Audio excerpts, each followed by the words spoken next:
ngajarin dia tidur aja baru berhasil ketika Rana berusia 15 tahun. Artinya gini, kalau kita punya anak disabilitas, jangan juga nggak diajarin apa-apa gitu. Karena ternyata dia dengan daya tangkapnya yang mungkin lama gitu ya. Mungkin juga butuh waktu tahunan, tidak secepat anak-anak yang biasa. Tapi ya nggak apa-apa gitu, kita ajarin aja. Pasti suatu saat kita akan memetik hasilnya gitu, memetik kebaikannya dari si anak tersebut. Itu sih ya yang kegiatan sehari-hari kami itu menjadi ringan walaupun Rana itu berat ya. Sebetulnya kategori Rana tuh berat banget gitu karena semua harus dibantu. Tetapi karena kami bersama-sama melakukannya ya kita ringan-ringan aja sih ngejalaninnya gitu. Tadi kalau kita udah tahu apa itu cerebral palsy, terus kemudian juga tanda-tandanya, cara pengobatannya. Nah kali ini mungkin boleh dibagi gitu ya Mbak Is, untuk apa sih pengalaman yang Mbak Is rasakan gitu waktu mengurus Rana? Kesulitannya mungkin? Ya kesulitannya tentu ada ya karena memang anaknya berbeda kan dengan anak seusianya. Misalnya gini, di proses makan aja Rana itu mengunyah dan menelannya emang sulit gitu sehingga makanannya itu dihaluskan itu satu. Tapi berproses terus gitu loh, tetap harus diberi makanan kasar, diberi makanan yang seperti kita. Sempat bisa nanti tapi kemudian turun lagi, kembali lagi ke makanan halus. Dari apa ya? Dari kejadian atau dari kami merawat soal makan saja, soal makannya Rana aja, itu butuh apa ya? Butuh tips, butuh trik sendiri karena memang dia itu ngalamin kesulitan. Dia sering tersedak sehingga saya harus cari cara gitu gimana. Misalnya duduknya itu memang harus tegak, seat belt itu harus dipasang supaya dia bisa duduk tegak dengan leher yang bagus. Karena kalau misalnya dia gini kan nanti langsung nggak enak gitu ya. Itu dari proses makan. Belum lagi pola tidur. Sampai usia di awal kejadian dari dia dinyatakan CP ketika dia berusia 7 bulan sampai usia 3 tahun kali dia itu masih seperti bayi. Tidur sejam, bangunnya 3 jam, tidur lagi 30 menit, bangun lagi, seperti itu terus. Itu sepanjang malam. Sehingga butuh cara lagi kan bagaimana saya melatih Rana bahwa kalau malam tuh tidur, kalau siang tuh kita latihan. Kami mengistilahkannya tuh nggak pernah terapi ya, selalu latihan yuk Kak, belajar yuk Kak gitu. Supaya nyaman di dialahnya terdengarnya. Kalau terapi itu kan kesannya nanti aku kok terapi terus tiap hari gitu kan. Itu saya ngajarin dia tidur aja baru berhasil ketika Rana berusia 15 tahun. Lama, panjang pasti ya gitu. Jadi kalau malam itu dia tidur 8 jam, siang itu tidur 1 jam, itu butuh waktu 15 tahun karena sebelum itu berantakan sekali polanya. Di 3 tahun pertama itu masih seperti bayi, setelah itu dia tidur kalau malam memang bisa, tetapi harus selalu dipeluk. Kenyamanannya dia untuk tidur itu harus benar-benar dipeluk yang ketat banget gitu, dada ketemu dada baru dia tidur. Kalau kita bergerak sedikit aja gitu, dia nanti langsung bangun dan bangunnya tuh kaget gitu. Udah gitu dia sensitif sama cahaya, jadi kami semua sekeluarga itu harus membiasakan bahwa kalau malam itu rumah kami harus gelap gitu, kecuali ruang-ruang tertentu yang memang jauh dari Rana, terutama kamarnya Rana itu harus gelap sekali karena kalau nggak gitu dia nggak bisa tidur.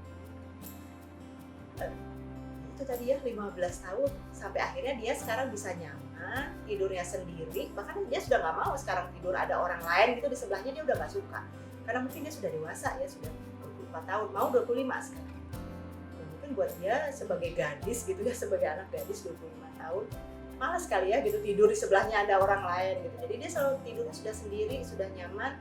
Dia tidur sekitar setengah 10, bangunnya jam 7 pagi.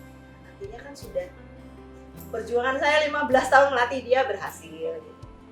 Kemudian apalagi ya, saya mengajarkan dia karena dia tuh tidak berbahasa dengan verbal seperti kami. Saya mengajarkan dia untuk mengekspresikan apa yang menjadi kebutuhannya dia, apa yang menjadi keinginannya dia. Misalnya gini, saya bertanya, saya boleh pergi nggak? Karena ibu mau pergi ke kantor misalnya, atau ibu mau pergi ke mall, boleh nggak? Kalau dia memberi senyum, berarti saya akan berangkat. Tapi kalau dia cemberut, jangan sampai deh saya berangkat, karena nanti dia akan ngamuk sengamuk-ngamuknya. Artinya dia bisa berkomunikasi, tetapi dengan bahasa nonverbal, bahasa ekspresinya dia. Seperti itu. Apalagi ya, seks edukasi. itu juga penting banget. Dulu saya nggak kepikiran, tapi karena saya pernah bekerja di media parenting, saya terapkan itu terhadap Rana juga gitu loh. Saya pikir ini penting juga deh buat Rana, karena tidak 24 jam juga kan ibunya bersama Rana. Jadi saya selalu tiap kali mandi atau mengganti dia baju atau celana itu, saya selalu bilang bahwa bagian-bagian tubuh ini tidak boleh dilihat kecuali oleh ibu dan oleh dokter yang memeriksa Rana. Itu pun harus didampingi oleh ibu. Dan kalau ada mbak, saya bilang oleh mbak ini juga boleh ya. Itu terus diulang terus sampai saya kemudian bisa membuktikan bahwa Rana itu tahu bahwa tubuhnya itu harus ditutup, tidak boleh kelihatan bagian-bagian tertentu. Itu ketika ada om adik saya itu main ke rumah, masuk ke kamarnya pada saat Rana ganti baju, itu dia nangis teriak. Aku itu masih kaget, ini kenapa ya, kok tiba-tiba. Satu saat saya nanya gitu, kakak kenapa, kok nangis gitu? Malu ya sama om. Terus oh iya ya, kakak kan sedang ganti baju, emang gak boleh kelihatan ya. Saya minta maaf tuh, maaf ibu lalai. Terus om juga lupa, kenapa om tuh sembarangan masuk ke kamar kakak. Artinya saya juga waktu itu gini, oh ternyata berhasil ya. Buat saya ini penting karena ya itu lagi-lagi saya kan tidak akan bersama Rana 24 jam. Artinya Rana punya proteksi terhadap dirinya, minimal dengan teriak bahwa dia tidak nyaman, bahwa dia merasa tidak aman. Sehingga sampai sekarang yang namanya urusan ke kamar mandi itu nggak boleh kakak adiknya, karena kebetulan kakak adiknya kan cowok ya. Jadi memang Rana juga nggak mau kalau lagi ganti baju gitu, dia nggak mau ada cowok gitu. Hanya saya atau mbak yang emang perempuan gitu, atau misalnya saudara perempuan yang itu pun yang udah harus saya sebut namanya. Jadi bisa saya sebut kayak misalnya ke dokter Handrik itu saya selalu nyebut, kita akan ke dokter Handrik. Kalau nanti kakak diperiksa, dibuka baju itu boleh ya, kakak jangan nangis, jangan seperti itu. Artinya gini, kalau kita punya anak disabilitas, jangan juga nggak diajarin apa-apa gitu, karena ternyata dia dengan daya tangkapnya yang mungkin lama gitu ya, mungkin juga butuh waktu tahunan, tidak secepat anak-anak yang biasa. Tapi nggak apa-apa gitu, kita ajarin aja. Pasti suatu saat kita akan memetik hasilnya gitu, memetik kebaikannya dari si anak tersebut.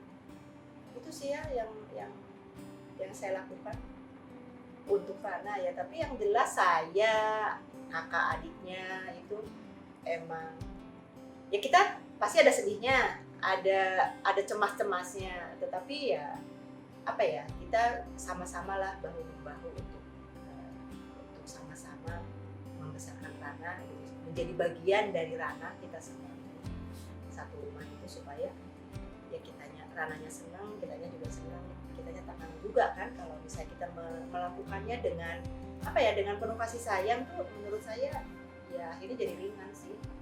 Kegiatan sehari-hari kami itu menjadi ringan, walaupun Rana itu berat ya. Sebetulnya kategori Rana tuh berat banget gitu, karena semua harus dibantu.